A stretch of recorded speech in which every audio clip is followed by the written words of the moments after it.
Good evening to all of you all, the team that gets it clean.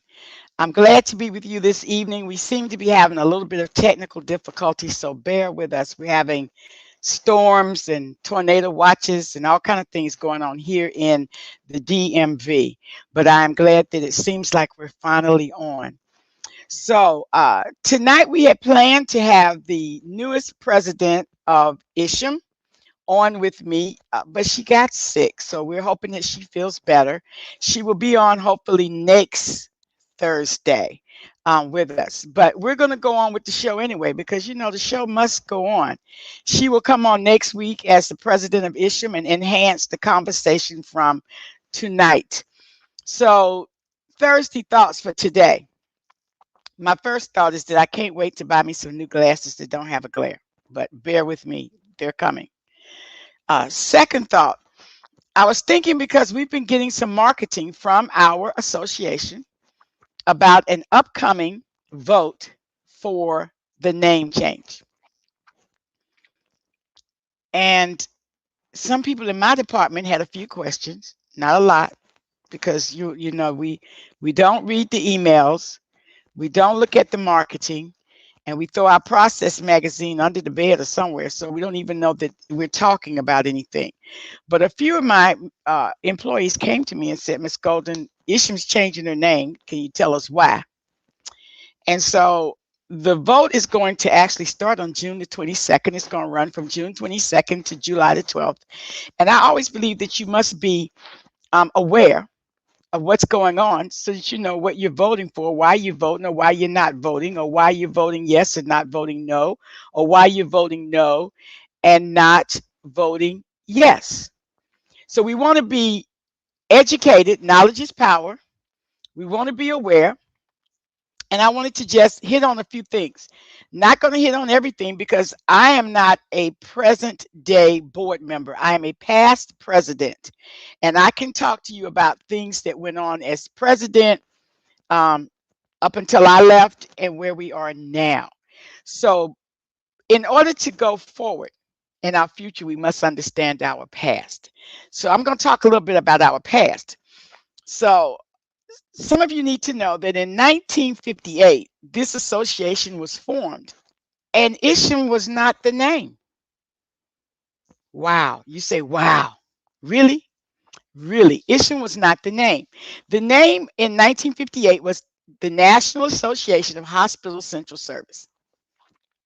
That was the name that was out there. And the organization was started by what we call a visionary, her name was Mary Helen Anderson. So she started the association because she and a group of like-minded people, it's always good to have like-minded people, got together and said that this group of people who were working in this field needed to be recognized, and we needed to know what we were doing, and we needed some exposure. So they came up with the name National Association of Hospital Central Service. That was in 1958. I want you to know that from 1958, and I have my notes here, you all know I do notes. From 1958, it would be 31 years before we would entertain a new name. And 31 years later, in 1989, there was a name change. And the association went from National Association, right, of Hospital Central Service to ISHM, International Association of Central Service Materials Management. And at that time in 1989, the name change was in accordance to what we were doing, as we were trying to find, I would say, find ourselves as an association, as an organization, as a group of like-minded people. So 1989, 31 years later, we changed the name. It is now 32 years later, and we're asking to change the name again. So the first question I want to tackle is name changes. People change their names all the time for various reasons. The name doesn't fit anymore. Hi, Damien. The name doesn't fit anymore. It doesn't work for what we're doing.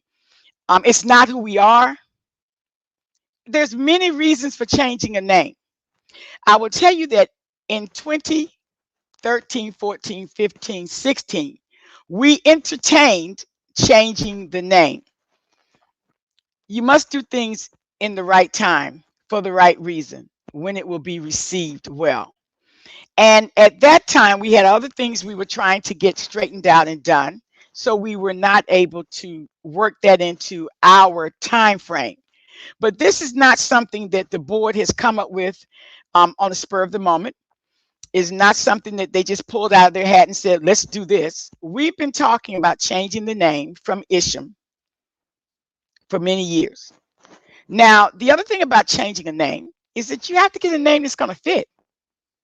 You know, people get names that, you know, look like them, feel like them. That, you know, I've never wanted to change my name, but if I were to change my name, I'd want something a little more colorful, that kind of showcased who I am. And I will answer the question. There's a question that asked me what my vote's going to be. So hang on. We wanted to change the name in 2015, but we were busy working on how much to charge for membership, how much to charge for testing. We were working on other things that were more important at that time than changing the name. But ISHM is a hard acronym to remember. It is a hard acronym to sell to governors, politicians, health boards. Because when you walk in and say, hi, I'm Sharon Greene-Golden, I'm from ISHM, the first thing they say is, what? You say, I'm from ISHM. They say, what does that mean? Well, ISHM stands for the International Association of Healthcare Central Service Materials Management. And they look at you like deer in headlights. What is that? So now you've got to get on your soapbox, and before you can ask for anything, you've got to explain this name. So let me tell you my standpoint. ISHM International, we are international now in that we have members from many countries. We service people all over the world, but we are not the world. There is an organization in the world that handles that. So in America, should we really be calling ourselves the International Association? Was one of the questions. We're trying to get central sterile processing professionals recognized for who they are and what they do in all the states, and we're trying to get required certification. In order to get that, you have to go, Joe Kalachi has to go to the state. She has to have people on her team. She has to meet with congressmen and senators, and she has to tell them why we should have required mandatory certification. And she has to tell them who we are. And so when she walks in and she says, hi, I'm from ISHM, it's kind of a problem. So if we had a name that better focused on who we are and what we do, it might help us to get the other states to come around to understanding why we need to be certified and who we are. It is hard to get on board a train that's rolling when you don't see no engine. It's hard to get on board when you don't understand where the train is going and why it's going. And so when we talk to these senators and congressmen, they want to know, why is your name International Association of Central Service? What does central service mean? Because you told me you were in some place called sterile processing and that you were doing some instruments for surgery. And so what is the central service part? Well, that was the name that we came up with, hi Casey, back in 1958, 1989. But is that who we are today? We stand up all over. You got Beyond Clean. We got 2 certifying bodies. We got all kinds of people working to help this profession go forward. And we stand up and we say, hi, I'm from ISHM. And then I have to spend the next 25 minutes explaining what ISHM means. So I, for one, think that the time has come. And I would like to tell you why I think the time has come for us to change. But before we get there, it's 8:14. We're going to go to a commercial. Hang on, team that gets it clean. We're talking about the proposal of the name change for ISHM in year 2021. Here's a commercial.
Okay, we're back. I just like the commercials. I like them all.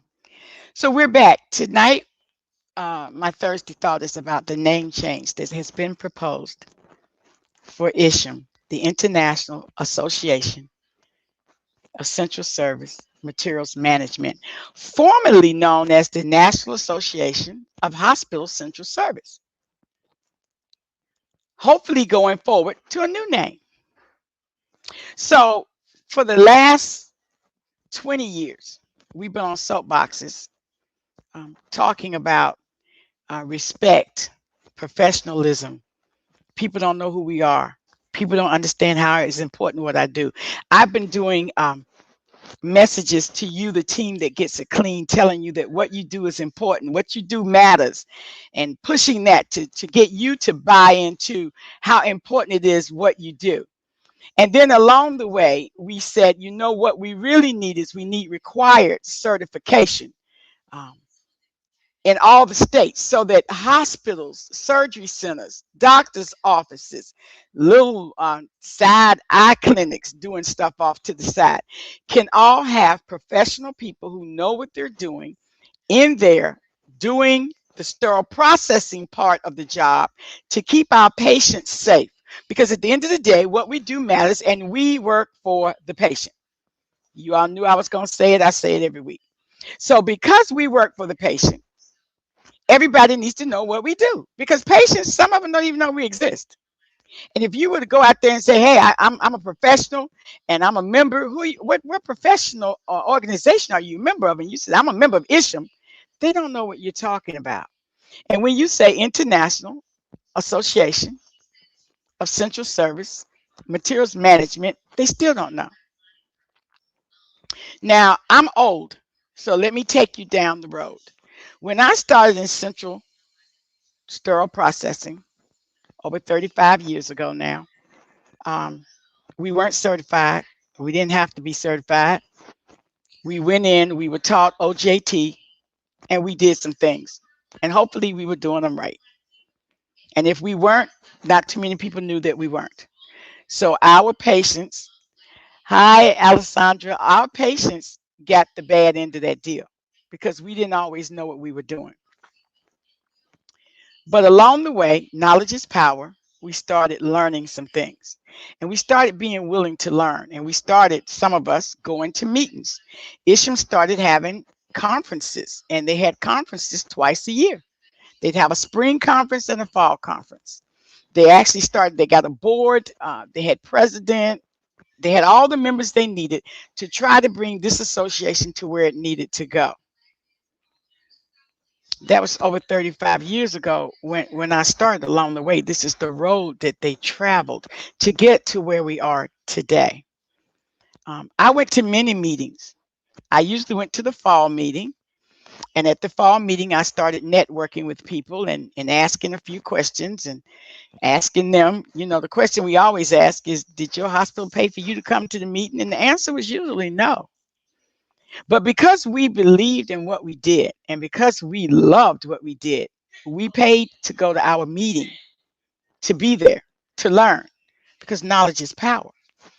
But it was then Isham when I started. It was, the official name was Isham. At that time, I didn't know it had another name, National Association of Hospitals Central Service. So when I joined in 1990 officially, it was Isham. So I didn't know it had any other name. But I have often asked the question as a member, why did they name it Isham? And I asked the question as a member as early as 1990. And my question was at a meeting, how arrogant we were as Americans to name our association the International, and we didn't go outside the country. At that time, we did not service the countries we do now. We were America country, America Association. I mean, we serviced America, but we called ourselves international. As we talked about that, we started working towards international. We started where it took many years to get the book translated to Chinese. That took a long time, but we started working towards inviting other countries to come and learn what we knew. So the name change. Tanya Lewis, our president of Isham, will be on next week if she's feeling better. And I think we want her to answer some questions because she's an official board member and she can talk to you from the board side. I'm talking to you from a member side. I think it would be so much easier if the name was easier for people to not only say, but understand. Healthcare. Everybody understands healthcare. After this pandemic, we all got healthcare under our belt. So healthcare we need. What we do needs to be in there. Excuse me. To help other people understand what we're doing. I have a question here that says, does Isham work to make certification required at the state level? Isham does. Isham has spent several thousands. This is not a myth. This is not fake news. This is fact I know because I signed checks. Isham has spent several thousands of dollars to help get the states that have changed to change. Now, we did not work in the state of New Jersey. We had to go back and do some work on the state of Tennessee. The state of Tennessee passed, but Joe Kalachi had to go back in and get some wording changed to make it be what it needed to be. Yes, we do that. And it costs a lot of money. She has to have a team working with her. She has to go meet we have to pay for Joe to go to these states, to go to the actual senators, to the congressmen. They don't come to her. She has to go to them. And she has to get someone in the Senate and in the Congress, if I remember correctly, to support and sponsor the bill. And we've been told in different states a bill cannot pass right away because that's not how we work in America. We like to drag things out and spend lots of money. So each session that she has to go to costs more money. So you pay $10 for the first session. They talk to you and look at you and they say, well, come back next year. Well, you got to bring $10 more with you next year. And sometimes it takes 3 to 5 or more years to get a bill passed. Now, in the Commonwealth of Virginia, we've tried a couple of times. We haven't tried recently, but when we went one of the times before the health board, what they said is that sterile processing people don't do anything wrong, and we've never harmed anybody's life. So they didn't see why we needed to have required certification. If you remember, I actually went on the Today Show and talked about required certification, and I talked about the fact that the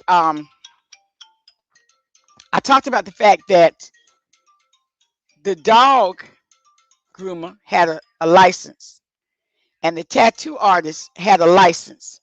Therefore, I couldn't understand why we in the sterile processing field, who were dealing with instruments that go into your body that need to be clean, did not have a license or required certification, basic knowledge of what it is you're doing. Why could we just walk into a hospital and just jump in? So I found it very disheartening that someone that had been in the hospital, had some surgery, thought that we, the people who could cause you some trouble, didn't have to have a certification or a license. But the barber has to have one, and the only thing he can do is give you a bad hair day. Your hair will grow back, hopefully. And nowadays, if your hair doesn't grow back, you can get a wig. But if I have contaminated instruments in your case and you have a compromised immune system and your body can't fight that infection, you could die or almost die. It makes a big difference. Does ISHM ever present data of harm or defects to make a case for increased compliance in state federal mandate? We take when she goes, she takes the data that she needs to take in order to get that particular bill passed.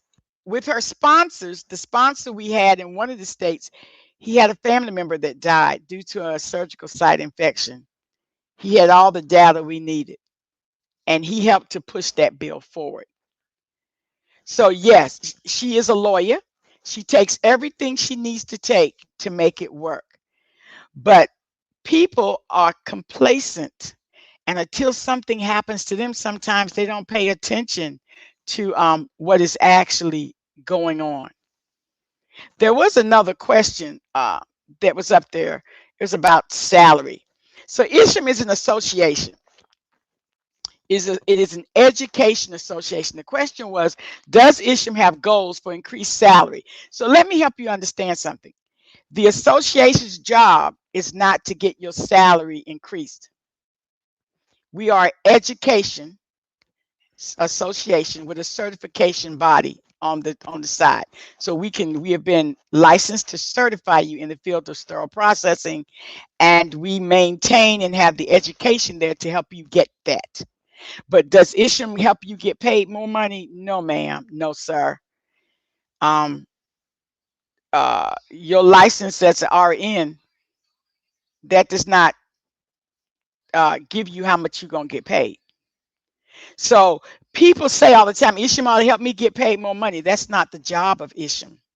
That's not the job of really anybody's association, because we do not set salary. We do not set salary. Case in point, I came to a hospital where people were getting $12 an hour. I thought that was asinine, but they accepted $12 an hour. So when you go to get a job nowadays and they interview you and they like you and you like them, they give you an offer letter. And when they give you the offer letter, they say, hey, for working in sterile processing, we're going to pay you $12 an hour. You're going to work 40 hours a week, every other weekend, some other things. You sign on the dotted line and say, yeah, I will come and give you my 100% best for $12. And then you get in there and you say, I can't work for $12. This is too much work. Well, see, that you're supposed to talk about that before you come to the job. I'm going to tell you as somebody that hires. When they give you an offer, you have a right to counter offer. And if what you say is, I can't work for $12, then don't work for $12. But you cannot be mad at the association and say the association ought to help me get $25, because that's not the job of the association. Knowledge is power, people. Knowledge is power. And when you know, then you grow. So what you need to know is that ISHM does not help you get paid. We didn't help you get the job. We helped you get the knowledge to be able to take the exam to get certified. And some hospitals pay more for certification. Some hospitals have a flat rate. They pay everybody that's in sterile processing. And different hospitals and different people are working towards getting that changed. But you have to understand that we're ISHM, and people didn't even know who we were and where we exist. And so they don't understand why, they still think we're washing dishes. They don't understand why you need more than $12. Understand, we're trying to get the baseline in the United States to be $15 for whatever you do. And what we do is really, really important, and we feel like we should make more. And I am in agreement. I work very hard to help my staff to get as much as I can, to the point that some of my job, human resources, hate me because I come in saying this is asinine. But at the end of the day, what I want you to leave with is understanding that it is not the job of ISHM. It's not the job of the other certifying body to get you paid more money. That is something that has to be done within your organization. That is something that hopefully when they understand the importance of what we are here to do, that they will realize that we need to be paid more. You have to work with your C-suite. You have to work with your surgical services department. My directors are all on the bus for paying SPD more money. And we all sit together and talk the same talk. Need to pay more money.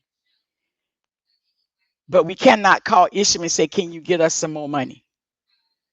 Because if ISHM could get us some more money, then they could charge us less for the test or something if they got it like that. They don't. So there was another question about certification.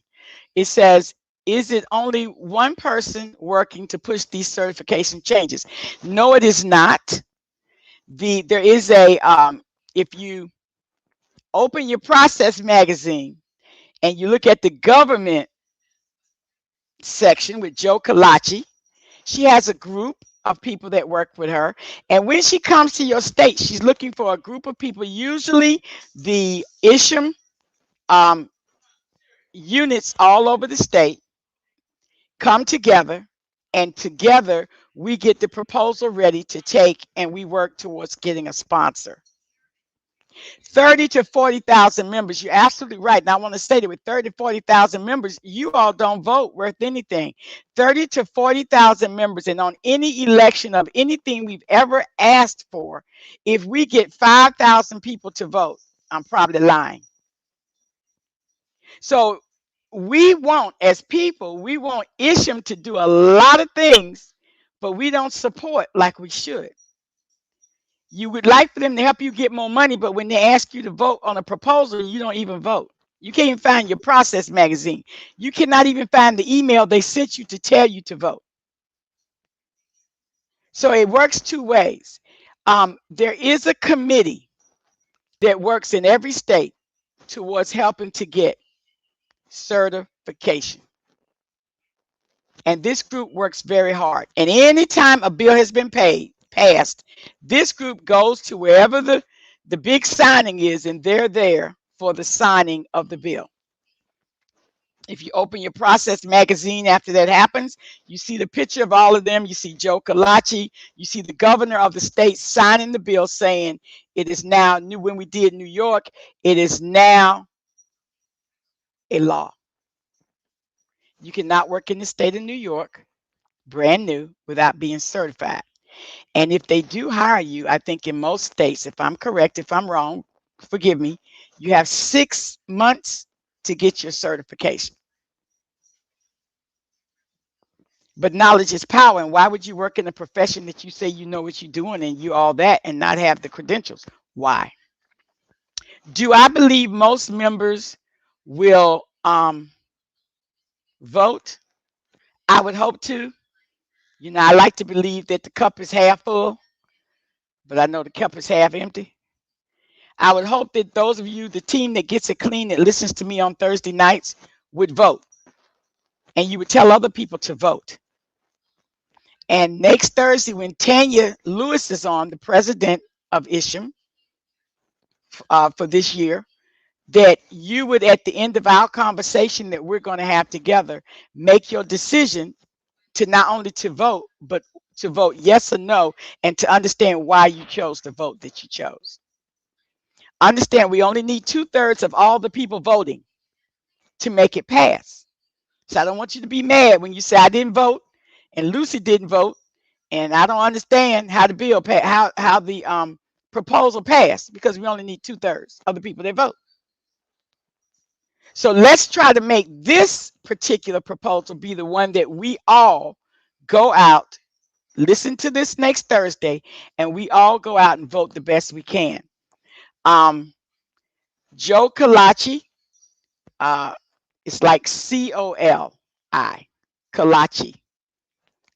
And we'll get her on one day. She's a firecracker.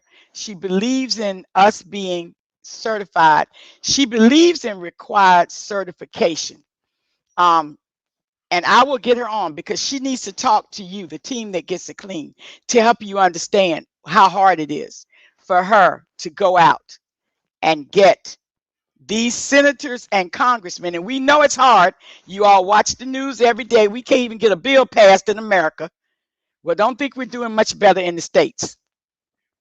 There's so much infighting, and it's so political that nobody can find their right hand from their left hand.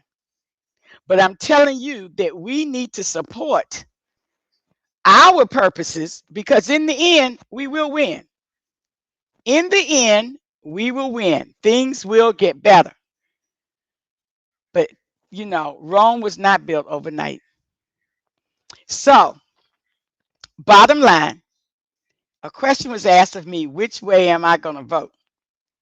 I'm going to save that for next Thursday when Tanya Lewis is on. And I don't have a problem. I'm proud of where I'm going to vote and why I'm going to vote. So next Thursday, I will talk to you all. Our president will be on, and I will let you know how I'm going to vote, and maybe she'll tell you how she's going to vote. It's her proposal, so surely she knows how she's going to vote.